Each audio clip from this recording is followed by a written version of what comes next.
जी और प्रेम भैया बैजनाथ मंदिर की तरफ निकल जाते हैं। यहाँ आकर पता चला कि इस बैजनाथ मंदिर के अंदर स्थापित शिवलिंग को 13वीं शताब्दी में ढूंढा गया था और तब से लेके अगले 300 सालों तक एक छोटे से मंदिर के अंदर इस शिवलिंग को स्थापित करके यहाँ के लोग पूजा अर्चना करते थे। पर मंदिर के इतिहास में एक इंटरेस्टिंग मोड़ तब आता है जब यहाँ पर अंग्रेजों का शासन हुआ। अगर मालवा एक ऐसा रीजन है जो कि एक प्रोमिनेंट ट्रेड रूट होने के साथ साथ दक्षिण भारत में एंटर करने का एक बहुत ही मुख्य मार्ग था। इसी वजह से अंग्रेजों ने अगर मालवा के इस टाउन को छावनी में तब्दील कर रखा था। सन 1838 की बात है। उस समय ब्रिटिश आर्मी के लेफ्टिनेंट कर्नल मार्टिन इस एरिया के कंपनी कमांडर हुआ करते थे। इस मंदिर से कोई 2.5 किलोमीटर दूर वो अपनी पत्नी के साथ एक सरकारी क्वार्टर में रहा करते थे। और इसी बीच इतिहास एक करवट लेती है दोस्त। सन 1839 में ब्रिटेन और अफगानिस्तान के बीच भयंकर युद्ध छिड़ जाता है। लेफ्टिनेंट कर्नल मार्टिन को आदेश मिला कि आप अपने ट्रूप्स के साथ अफगानिस्तान बॉर्डर पर जाकर युद्ध लड़िए। कर्नल मार्टिन को युद्ध पर गए हुए कोई 2-2.5 महीने हो चुके थे। अब इस समय कर्नल मार्टिन की पत्नी अपने सरकारी आवास पर कुछ गार्ड्स के साथ अकेले रह रही थी। अब यहाँ ऐसा सिस्टम था कि हर 10-15 दिन पर कर्नल मार्टिन एक खत लिखते थे कि उनकी कंडीशन कैसी है, वो ठीक है कि नहीं, अभी किस जगह पर तैनात है। इसकी पूरी डिटेल वो एक चिट्ठी में लिखकर एक संदेश वाहक के द्वारा अपनी पत्नी को भिजवाया करते थे। ये सिलसिला करीब 2.5-3 महीने तक चला और एक दिन अचानक कर्नल मार्टिन का खत आना बंद हो जाता है। 10 से 15 दिन हुए, फिर 20, 25, 30 और 1.5 महीने तक कर्नल मार्टिन का कोई भी खत नहीं आया। इनकी पत्नी मिसेस मार्टिन यहाँ परेशान रहने लगी। कोई खोज खबर नहीं है मेरी पति की, कहाँ पर है, किस हालात में है। अब एक दिन अपने मन को बहलाने के लिए मिसेस मार्टिन घोड़सवारी पर निकली अपने कुछ गार्ड्स के साथ। और जब वो अपने घोड़े पर बैठकर इस मंदिर के पास से गुजरी तो उनको मंदिर की घंटियां और मंत्रों के उच्चारण सुनाई दिए। घोड़े से उतरकर जब वो मंदिर के अंदर आई तो उन्होंने पुजारी जी से पूछा कि आप लोग ये क्या कर रहे हैं। तब पुजारी जी ने बोला कि ये भोलेनाथ का मंदिर है और यहाँ पर हम उनकी पूजा अर्चना कर रहे हैं। अब जो पुजारी थे वो एक बहुत ही सिद्ध संत थे। उन्होंने मिसेस मार्टिन के चेहरे पर जो उदासी की लकीर थी उसको पढ़ लिया। बोला मिसेस मार्टिन से कि क्या आपकी समस्या, बहुत परेशान लग रही है। तब मिसेस मार्टिन ने बोला कि मेरे पति युद्ध पर गए हुए अफगानियों के साथ लड़ाई चल रही है और पिछले 1.5-2 महीने से उनकी कोई भी खोज खबर नहीं आई है, कोई भी खत नहीं आया उनकी तरफ से। तब महात्मा जी ने बोला कि आप यहाँ पर भोले बाबा से अर्जी लगाइए और आपका काम 100% होगा। तो फिर मिसेस मार्टिन ने पूछा कि उसके लिए क्या करना पड़ेगा। तब पंडित जी ने बोला कि आपको एक अनुष्ठान करना पड़ेगा 11 दिन का। उस अनुष्ठान में पूजा अर्चना करके आपको 11 दिनों तक ओम नमः शिवाय का जाप करना है। अब यहाँ पे मिसेस मार्टिन को एक डूबते को तिनके का सहारा जैसा एहसास हुआ कि ठीक है चलो ये भी ट्राई करके देख लेते हैं। वो वहाँ पे पूजा अर्चना करके अपने आवास की तरफ बढ़ जाती है और ओम नमः शिवाय का जाप स्टार्ट कर देती है।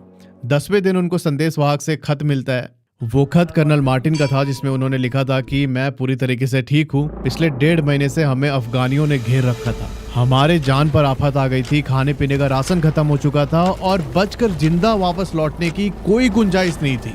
हमारी सेना ने उम्मीद छोड़ दिया था। ये सब कर्नल मार्टिन उस खत में लिखते हैं। फिर उन्होंने बताया कि अचानक एक दिन भारत से एक योगी वहां पर आते हैं युद्ध स्थल पर जहां पर इनकी लड़ाई चल रही थी। वो योगी एक बैल पर सवार थे, उनके बाल पूरे खुले हुए और वस्त्र के नाम पर उन्होंने सिर्फ बाघ का एक खाल लपेट रखा था अपने देह पर। उनके पास 3 दांतों वाला हथियार था और उन्होंने इन अफगान सैनिकों को भगाया हमारे पास से, जिसकी वजह से हमारी जान बची और हम वापस भारत लौट रहे हैं। अब आप समझ सकते हैं कि वो कौन थे। खुद महादेव पहुंच गए थे कर्नल मार्टिन को बचाने के लिए। अब खत भेजने के करीब 15-20 दिन के बाद कर्नल मार्टिन वापस भारत आते हैं और उनकी पत्नी ने एक संकल्प लिया था कि अगर कर्नल मार्टिन सही सलामत भारत वापस आ गए तो वो इस जगह पर एक बड़ा सा मंदिर बनवाएंगे। कर्नल मार्टिन भी इस चीज के लिए राजी हो गए कि ठीक है मैं मंदिर बनवा दूंगा। पर उस समय यहाँ के लोकल लोगों ने उनको ये काम नहीं करने दिया। अब अंग्रेजों का शासन उस समय इतना ज्यादा क्रूर था कि यहाँ के लोगों को ऐसा लगा कि अगर हमने इस अंग्रेज को मंदिर बनवाने दिया तो आगे जाके इस मंदिर पर वो अंग्रेज कब्जा कर लेंगे। फिर बाद में सहमति बनी कि ठीक है ये मंदिर सार्वजनिक धन से बनेगा, मतलब सबसे कुछ चंदा लेके फिर इस मंदिर का निर्माण करवाया जाएगा। उस समय इस मंदिर को बनवाने के लिए 15,000 रुपए का चंदा इकट्ठा हुआ। उसमें से 11,000 रुपए इस मेन मंदिर को बनवाने में खर्च किया गया और जो 4,000 रुपए बच गए थे उससे इन सप्त ऋषियों का मंदिर और जो बाकी उप मंदिर आपको दिख रहे हैं उनका निर्माण करवाया गया। पर इस मंदिर के चमत्कार के किस्से यहाँ तक ही नहीं रुके। मंदिर के गर्भगृह के ठीक सामने आपको जो मूर्ति दिख रही है ये एक वकील साहब की मूर्ति है जिनका नाम है जय नारायण बापजी। वकील साहब के साथ 1930 में कुछ ऐसा हुआ जिसने इस मंदिर की प्रसिद्धि को और ज्यादा बढ़ा दिया दोस्त। अब वकील साहब की कहानी आपको यहाँ के महंत मुकेश जी अपने मुख से खुद बताएंगे। आगर से एक वकील साहब थे जो प्रतिदिन यहाँ पूजा पाठ करते थे, उसके बाद ही कोर्ट जाते थे। उनका एक ये नियम ही था। 1931 की एक ये घटना है उसमें उनका एक केस था जिसमें उनको अहम मतलब बहस करना थी। जब बहस करना थी तो वो पूजा पाठ करने के बाद ही बहस कोर्ट जाते थे, तो उनका एक नियम था। तो वाजिब लाजिब ये भी कि अपन भी सोचते हैं कि अपन अगर अपना कोई केस है या अपन किसी भी काम के लिए जाते हैं तो मंदिर जाते हैं तो फिर भगवान से कहते हैं कि भगवान देखना है आपको। तो इस प्रकार एक योग बना होगा, तो ऐसा योग लगा कि वो यहाँ ध्यान मग्न होगा और भगवान उनके रूप में कोर्ट गए, पैरवी करी, पेशी करी, बहस करी, उसके बाद जीते। अच्छा, ठीक है, अब वो जीत गए, वहाँ से वो उनके अलग अलग हो गए। फिर इनका ध्यान जैसे यहाँ टूटा 4 बजे करीबन, तो इनने घड़ियाँ पहले कम रहती थी तो सब सूर्य नारायण का केंद्रित रहता है। सूर्य नारायण को देखा कि हाँ बस इतने बज गए। जब उन्होंने देखा अरे यार समय तो बहुत ज़्यादा हो गया, वो बहुत चिंतित हुए। अपना तो आज केस था, अपने तो क्लाइंट का आज ना जाने क्या हुआ होगा, और बड़ी मतलब मन में। तो तुरंत वो यहाँ से उठे, पूजा पाठ अपना सामान वामान वगैरह, और तुरंत आगर की ओर, क्योंकि शॉर्टकट रास्ता पैदल कम पड़ता है हम लोगों, तो वो तुरंत घर जाने के मतलब कोर्ट जाने की तैयारी में फटाफट गए। तो जब आगर में एंट्री करी, उन्हें मतलब पहुँचे तो उनका क्लाइंट ही उनको मिल गया। वो धोख वोख देने लगा कि आपने मेरे को बचा लिया ना, आज तो मैं मतलब बरी हो गया हूँ ना, आपकी बड़ी कृपा हुई ने ये।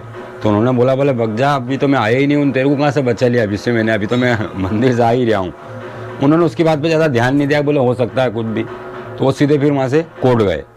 कोर्ट जाके सब जैसे हुआ तो वकील मित्रों ने बधाई दी कि आज आपकी बहस बहुत अच्छी हुई और आप आज केस जीते हैं। उनका दिमाग बोलेगा ये क्या हो रहा है, मैं तो आया ही नहीं हूँ, तो कैसे हो गया, मैं मंदिर से तो आ ही रहा हूँ। उनको भी इग्नोर करते हुए वो मजिस्ट्रेट साहब के पास पहुँचे। साहब ने भी उनसे वही बोलेगा आपने आज सबसे अच्छी, बोले मैंने भी आज तक ऐसी बहस नहीं सुनी, आपने इतनी अच्छी बहस आज करी और आप ये जीते हैं। तो बोले साहब मैं तो आया ही नहीं हूँ। तो बोले ऐसा हो ही नहीं सकता, आप सिग्नेचर करके भी गए हैं। तो उन्होंने सिग्नेचर बताए साहब, तो सिग्नेचर बताया तो सिग्नेचर भी हो रहा है उनके।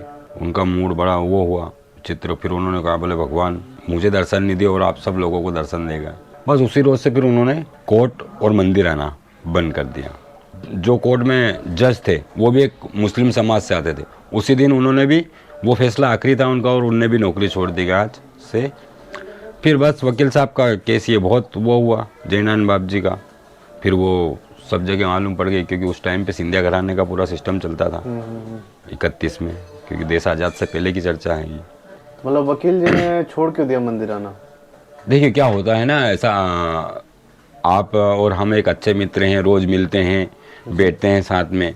किसी दिन ऐसा काम हो जाता है कि मैं आपको कुछ नहीं बता पाता हूँ, अलग कर लेता हूँ, कुछ काम ऐसा हो जाता है, फिर आपके मन में हो जाता नहीं, करे यार क्या रात दिन तो साथ बैठते हैं, भगवान ने ये मैं इनके लिए इतना कुछ कर रहा हूँ, मतलब मुझे दर्शन नहीं दिए और सबको दर्शन गए।